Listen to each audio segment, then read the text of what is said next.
Um escândalo na ginástica artística. Um técnico que chegou a trabalhar com a seleção brasileira está sendo acusado de abuso sexual. Os episódios de assédio teriam ocorrido durante treinos, testes físicos e viagens. As vítimas eram meninos menores de idade. Em 4 meses de investigação, a repórter Joana de Assis ouviu dezenas de pessoas. Ginastas, ex-ginastas, dirigentes, vítimas e parentes. O caso está sendo investigado pela polícia. Sonhos que foram destruídos. Hoje em dia eu tenho ranço de ginástica, eu não consigo assistir, eu tenho raiva. O motivo de tanta raiva vem do passado. São lembranças de uma infância, de uma adolescência marcadas pelo sofrimento. Além de cometer abusos de assédio moral, ele também praticou abusos sexuais contra mim. Ele pedia pra mim ejacular na frente dele, me masturbar na frente dele. Estes ex-ginastas, que preferem não se identificar, acusam o treinador Fernando de Carvalho Lopes de abuso sexual. Fernando fez a carreira toda dele aqui em São Bernardo do Campo, sempre trabalhando com atletas da base. Primeiro no vôlei, depois na ginástica artística. Ele trabalha nesse clube de campo há mais de 20 anos, sempre muito respeitado, prestigiado por ter um talento único, que é reconhecer promessas do esporte ainda muito jovens.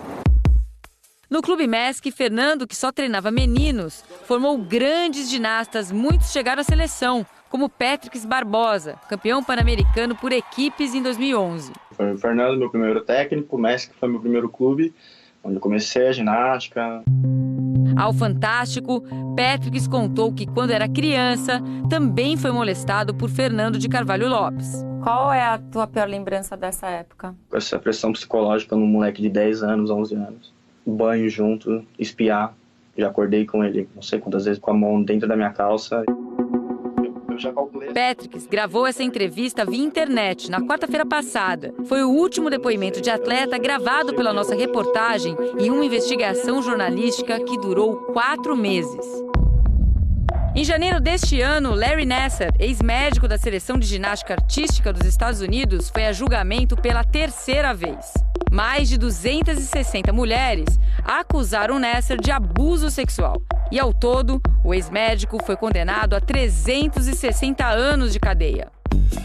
O caso americano abriu caminho para a apuração que resultou nessa reportagem especial do Fantástico. Confederação Brasileira de... Uma notícia divulgada em julho de 2016 chamou a atenção. Faltando um mês para começar a Olimpíada do Rio, um dos técnicos da seleção brasileira masculina foi afastado do cargo por causa de uma acusação de abuso sexual. O nome dele, Fernando de Carvalho Lopes. Ele nunca mais voltou para a seleção. Sobre o abuso, pouco se sabia, apenas que a vítima era menor de idade. E o desafio era encontrá-la. Começamos uma busca por atletas e ex-atletas treinados por Fernando. Foram centenas de ligações. Tudo indicava que Fernando tinha feito mais de uma vítima. Durante os 4 meses, esta lousa foi usada para organizar a apuração. É um trabalho de muita paciência e é bem pesado. Os que estão rosa são os que não querem falar. Aos poucos, a lousa foi sendo preenchida. Descobrimos quem era a vítima número 1, ou seja, a primeira a denunciar o abuso à polícia e que causou o afastamento do treinador da seleção. Era um menino que treinava no MESC desde os 9 anos. E em 2016, aos 13, resolveu contar tudo à família. Os pais dele aceitaram dar essa entrevista. Disseram que Fernando tocava nos órgãos sexuais das crianças. A manipulação, só usando as mãos. Os meninos fazendo exercícios na barra, em algum outro aparelho, ele apalpava. Toda hora era a mão nas nádegas do menino, segurando e segurando mesmo. O filho desistiu da ginástica. O moleque é mega talentoso, tinha futuro. Só que cortou, né? Cortou o sonho. Na mesma época, um outro menino de 12 anos também prestou depoimento à polícia. Ao Fantástico, a mãe dessa segunda vítima contou que Fernando pedia para olhar os órgãos sexuais das crianças durante os testes físicos. Ele alegava que precisava ver o tamanho do órgão para ver que tipo de treino ele poderia passar. O filho nunca tinha contado para a mãe o que estava acontecendo. Só falava que não queria mais treinar que Fernando era bravo. Não, filho, vamos fazer uma oração pro Fernando. Ele vai mudar. Vai chorar, vai fazer uma oração. Pedir a Deus que desse tudo certo. Ele faz ginástica não mais, né? Não, nenhum esporte. Ainda em 2016, pelo menos 5 adultos que foram treinados por Fernando na infância e na adolescência também denunciaram os abusos à polícia e ao Ministério Público. Este ano, mais 2 registraram queixas. Gravamos entrevista com 5 deles, que se dizem vítimas do treinador na juventude. A partir do momento que eu vi, de fato, que foi alguém denunciar, pareceu que foi meio que um estalo, tipo, cara, por que a gente não fez isso antes, sabe? Os relatos dos abusos são muito parecidos. Segundo eles, os assédios aconteciam em vários lugares, como a sauna e o banheiro do clube. O Fernando mandava a gente tomar banho no horário que ele podia entrar no banheiro. Ele ficava olhando para nossas partes íntimas, aí ele ficava pedindo para tocar no nosso pênis. E eu comprei uma cortina pra gente colocar no banheiro, e a cortina sumiu no dia seguinte, aí eu comprei uma outra cortina, ela também sumiu no dia seguinte. Quando a gente recebia o uniforme novo, ele passava a mão perto e encostava nas partes íntimas, com a desculpa de que estava vendo se o elástico não estava pressionando, porque tinha que ficar folgado. Esses ginastas, que treinaram com Fernando há mais de 10 anos, confirmaram a versão das crianças que denunciaram os abusos em 2016.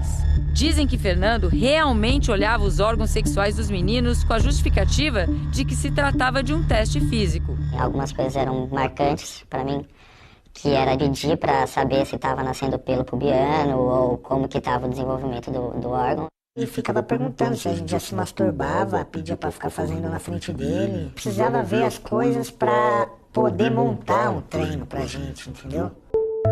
Marcelo Araújo é treinador de ginástica nos Estados Unidos. Você não precisa olhar ele nu para saber se o corpo dele está mudando, se eu preciso mudar o treino. Você pode ouvir a voz dele, tem pelos no braço, tem bigode, entendeu? A ginástica é um esporte complexo tecnicamente. Por isso, até por uma questão de segurança, a participação do treinador é fundamental para que a criança aprenda a fazer o exercício corretamente. É um momento de confiança e é exatamente nesta situação que Fernando teria cometido incontáveis abusos.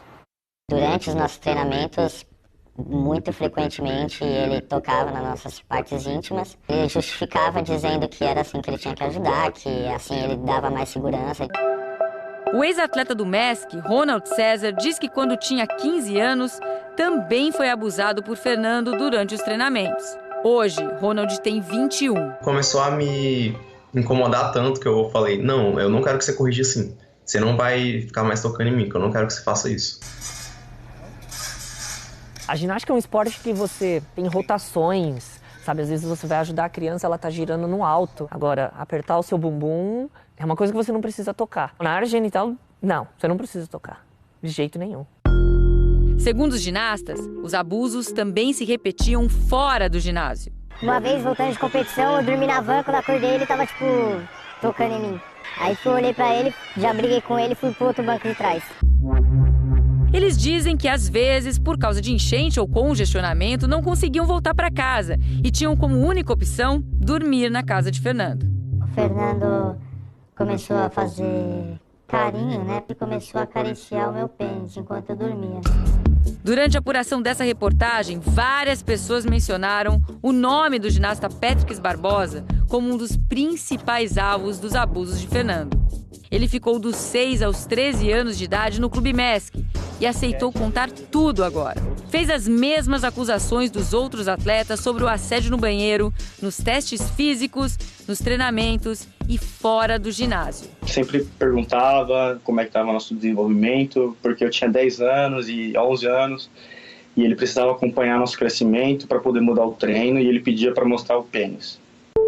Ele contou sobre uma competição nos Estados Unidos, quando tinha 12 anos. Ele me mandou, eu fui para banheiro, falou, toma um banho de banheira para relaxar.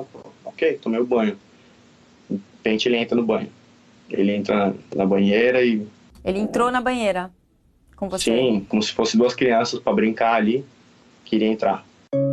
Patrick disse que não suportava mais os abusos e, por isso, saiu do Clube MESC. Hoje, ele treina nos Estados Unidos. Eu sempre tentei proteger a minha família de saber o quanto ele tentava se aproximar, encostar. Eu nunca vou querer decepcionar eles e nem preocupar eles por nada.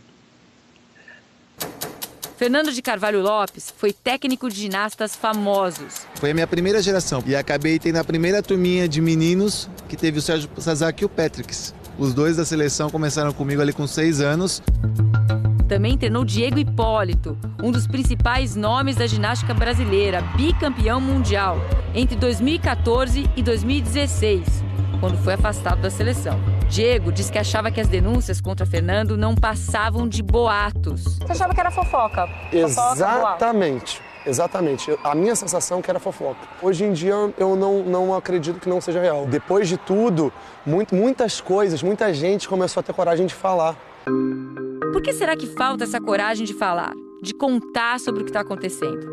Este psiquiatra especialista em transtornos da sexualidade explica que esse comportamento tem nome: síndrome do silêncio. O medo de falar, o medo de ser taxado, o rotulado de uma coisa ou de outra, medo, né, de relacionamentos com adultos, e propriamente depressão e transtornos alimentares são observados amplamente, né, nessa população. O Clube MESC é particular, mas recebe verba da Prefeitura de São Bernardo do Campo para incentivar o esporte. Você chegou a ter alguma desconfiança de alguma atitude ou conduta errada do Fernando durante esse tempo que você conviveu com ele? Não. Mas a supervisora da Prefeitura diz que ouviu os meninos fazendo brincadeiras sobre o assunto. Eles brincavam, falavam que era pedófilo, que não sei o quê, mas eu nunca dei atenção para isso, porque eles brincavam, e eles mesmos falavam rindo. Este atleta, ouvido pelo Fantástico, contou que avisou a psicóloga do MESC, Thaís Copini, sobre os abusos, mas que não dava resultado. Você já ficava, ela tá aqui pra me ajudar ou pra ajudar ele? Porque ela sempre livrava ele do que ele fazia. Procurada pelo Fantástico, a psicóloga Thaís Copini diz que nunca chegou até ela denúncias de abuso ou assédio sexual. O MESC falou que não vai se manifestar sobre as acusações contra Fernando, que não recebeu qualquer reclamação de pais de alunos quanto ao comportamento do treinador e que hoje ele exerce função administrativa no clube. Por causa dos abusos, alguns atletas contam que saíram do Clube MESC em 2005 e foram para outro, em São Caetano do Sul. Lá, na época, um dos treinadores era Marcos Gotto, que hoje é treinador do campeão olímpico Arthur Zanetti e também coordenador técnico da Seleção Brasileira de Ginástica. Os atletas contam que Gotto fazia piada se referindo aos assédios de Fernando. Ele sabia de tudo. Todo mundo que foi treinar com ele falou pra ele e ele, zoava as pessoas, mas ele nunca tomou uma posição. O Marcos Gotto no ginásio, ele zoava a gente, falava assim, consegue fazer barra aqui, vou te levar pra sala pra ver se você consegue. Eu ficava constrangido, né, de ouvir isso, saber que eu passei por isso e continuar sofrendo piada na frente de todo mundo era doloroso. O Marcos chacotava bastante. Por que, ao invés de fazer piada, ele não fez alguma coisa pra ajudar? Marcos Gotto não quis se manifestar. Procuramos o Comitê Olímpico do Brasil e a Confederação Brasileira de Ginástica. A gente jamais teve notícia de fatos relacionados com como esses que vocês tiveram. Até porque, se tivéssemos tido, teríamos encaminhado às autoridades competentes, mesmo que isso não estivesse sob nossa jurisdição. É um caso que o Comitê Olímpico do Brasil não tolera, não aceita nenhum caso de abuso ou de discriminação. E a gente entende que é um problema da sociedade como um todo. E aí a gente tem que encaminhar para os órgãos públicos, policiais, que tomem as providências caso recebamos esse tipo de denúncia. Ao todo, o Fantástico conversou com cerca de 80 pessoas, entre ginastas, parentes e dirigentes do esporte. Nem todo mundo gravou, mas o resultado é esse. 40 atletas e ex-atletas afirmaram que foram vítimas de abusos sexuais praticados pelo treinador Fernando de Carvalho Lopes. Por telefone, ele negou as acusações. Eu nunca fui um técnico legal. Eu fui um técnico sempre muito rigoroso, às vezes até demais. E eu acho que, por outro lado, eu tive um problema de ser um cara que muitas vezes misturei. De achar que eu era mais do que técnico. Eu achei que eu podia ser um amigo, que eu podia ser um pai, que eu podia ser qualquer outra coisa. Então isso talvez tenha dado uma margem de interpretação errada para cada um deles. Mas a ponto desse tipo de acusação, eu não tenho que falar. Eu acho que eles vão ter que provar. Eu sei que eu tenho a minha consciência limpa no que diz respeito, que eu nunca estuprei ninguém, que eu nunca molestei ninguém, no intuito como está sendo colocado, entendeu? Também procuramos o advogado de Fernando, que preferiu não gravar entrevista. Disse por mensagem que o caso está em andamento e que o Ministério Público pediu que uma dezena de pessoas preste depoimento. A polícia não sabe dizer quando a investigação, que já se estende por 2 anos, será concluída. Outras vítimas devem prestar depoimento nos próximos dias. Eu estou engasgado a vida inteira com essa situação. Hoje eu vejo a magnitude e talvez seja muito maior ainda do que a gente pensa. Eu não quero que mais isso aconteça em nenhum esporte ou em nenhum lugar.